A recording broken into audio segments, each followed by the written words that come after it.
राधे राधे दोस्तों, आज हम आषाढ़ मास महत्तम का 8वां अध्याय का अध्ययन करेंगे। तो आज का अध्याय बहुत ही रोचक है और अगर कथा अच्छी लगे तो लाइक कर दीजिएगा वीडियो को, वरना नहीं। श्री ब्रह्मा जी के मुख से गरुड़ तीर्थ और गोवर्धन तीर्थ की महिमा का वर्णन सुनने के बाद देवर्षि ब्रह्मा जी के मुख से गरुड़ तीर्थ और गोवर्धन तीर्थों का भी महिमा का वर्णन सुनने के बाद ब्रह्मा जी देवर्षि नारद जी ने ब्रह्मा जी से पूछा, तीनों लोगों में विख्यात है। अन्य श्रवण मात्र से का वर्णन भी अपने पापों से मुक्ति पा जाता है। तब श्री ब्रह्मा जी कहने लगे, काल में नारद श्वेत तीर्थ तीनों लोकों में विख्यात है। गौतम के उसके श्रवण मात्र से वे गोदावरी के तट पर रहकर अतिथि की सेवा सत्कार में लगे रहते थे और मनवाड़ी तथा क्रिया द्वारा भगवान शिव का भजन करते थे। वे सदा भगवान शिव की पूजा पाठ एवं ध्यान करते रहते थे। ये शिव के भजन में ही उनकी आयु पूरी हो गई थी।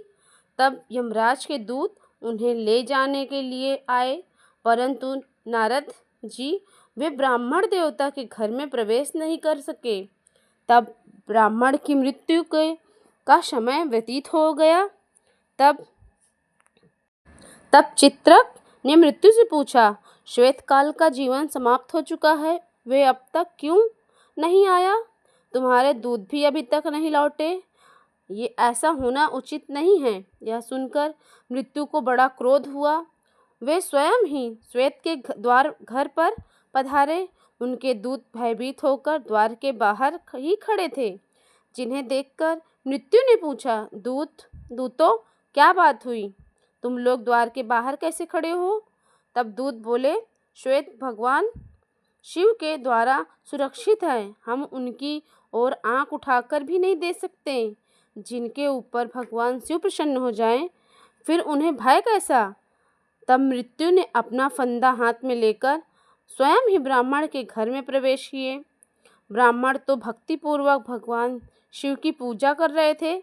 उन्हें ना तो मृत्यु आने का पता चला और न ही यम दूतों के। श्वेत के समीप पासधारी मृत्यु को खड़ा देखकर दंडधारी भैरव ने विस्मित होकर पूछा, मृत्युदेव यह क्या देख रहे हो? मृत्यु ने उत्तर दिया, मैं श्वेत को ले जाने के लिए आया हूँ, अतः इन्हीं को देख रहा हूँ। भैरव ने कहा, लौट जाओ। मृत्यु ने श्वेत पर अपना फंदा फेंका तो भैरव यह देखकर कुपित हो उठे। उन्होंने शिव के दिए हुए मृत्युदंड पर मृत्यु पर गहरी चोट की। मृत्यु देवता पाश हाथ में लिए हुए धरती पर ही गिर पड़े। मृत्यु को मरा हुआ देखकर यमदूत भाग गए। उन्होंने मृत्यु के वध का समाचार यमराज से कहा। उसे सुनकर महेश्वर यमराज को बड़ा क्रोध आया। उन्होंने अधिक बलवान चित्रगुप्त, अपनी रक्षा करने के वाले दशमहिभूष, वेदार तथा आदि व्याधियों को भी श्रीघत पूर्वक चलने का आदेश देकर तुरंत वहां से प्रस्थान किया। अपने साथियों सहित यमराज उस स्थान पर पहुंचे जहां द्विश्रेष्ठ श्वेत भगवान शिव की आराधना में संलग्न थे। उस समय यमराज तथा भगवान शिव के पार्षदों अत्यंत भयानक संग्राम छिड़ गया। कार्तिकेय ने स्वयं ही शक्ति संभाली और यमराज के दूतों को प्रताड़ित कर डाला। साथ ही दक्षिण दिशा के स्वामी अत्यंत बलवान यमराज को भी मौत के घाट उतार दिया। मरने से बचे हुए यमदूतों ने भगवान सूर्य को यह सब समाचार कह सुनाया। अब अद्भुत बात सुनकर सूर्य भगवान समस्त देवलोक परलोक के साथ मेरे समीप आए। फिर मैं भगवान विष्णु, इंद्र, अग्नि, वरुण तथा बहुत से देवता धर्मराज के पास गए। वे गोदावरी नदी के तट पर मृत अवस्था में पड़े हुए थे। यमराज को सेना सहित मरा हुआ देखकर देवतागण भय से व्याकुल हो उठे और हाथ जोड़कर भगवान शिव की बारंबार प्रार्थना करने लगे। देवतागण बोले, भगवान आपको आपके भक्त सदा ही प्रिय हैं और आप दुष्टों का वध किया करते हैं। संसार के हे ब्रह्मप्रिय आपको नमस्कार, देवप्रिय आपको नमस्कार। हे प्रिय श्वेत आपके भक्त हैं। उनकी आयु क्षीण हो जाने पर ही यम आदि सब लोग उन्हें ले जाने में असमर्थ नहीं हैं। हो सके आपका अपने भक्तों पर ऐसा महान प्रेम देखकर हम सबको बड़ा संतोष हुआ है। नाथ, सचमुच ही आप बड़े भक्त वत्सल हैं। जो लोग आप जैसे दयालु परमेश्वर की शरण में आ गए हैं, उन्हें यमराज भी नहीं देख सकता। यह जानकर भी सब लोग पराशक्ति के साथ आपका भजन किया करते हैं। शंकर आपकी ही इस जगत के स्वामी हैं। क्या आप यह बात भूल गए? आपके बिना यह व्यवस्था करने में कौन भला समर्थ हो सकता है? इस प्रकार स्तुति करने वाले देवताओं के समक्ष भगवान शंकर स्वयं प्रकट हो गए और बोले, हे देवता, मैं तुम्हें क्या दूं?